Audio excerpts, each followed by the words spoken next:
именно советы родителей играют наибольшее значение при выборе профессии того или иного ребенка.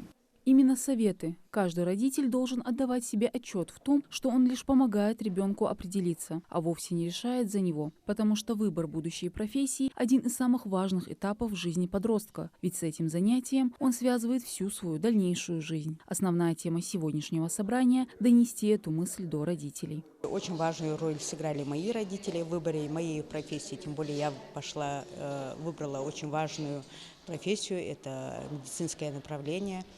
И не пожалела, и очень благодарна своим родителям.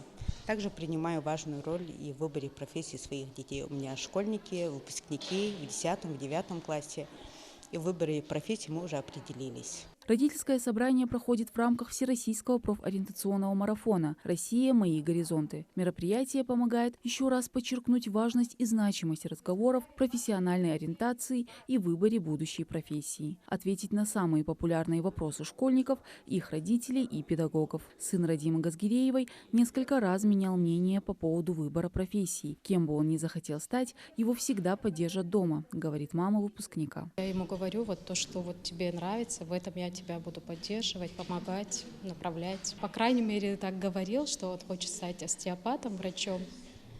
А сейчас он еще увлекается видеосъемками. В рамках Всероссийского профориентационного марафона «Россия. Мои горизонты» с детьми с 6 по 11 классы раз в неделю преподаватели проводят увлекательный разговор о российском рынке труда. О том, почему работать в той или иной отрасли, приносить пользу людям и стране – это по-настоящему здорово. Рассказы об интересных героях, о достижениях и прорывах в разных отраслях. На каждом уроке мы изучаем отдельную профессию. Ребята смотрят видеоролики, на которых показывается непосредственно представитель этой отрасли, который рассказывает о своей трудовой деятельности. Далее они пытаются воспроизвести те или иные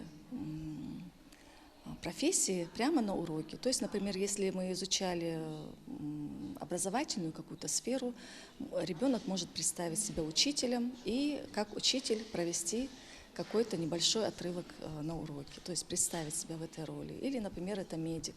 Такая же ситуация у нас происходит.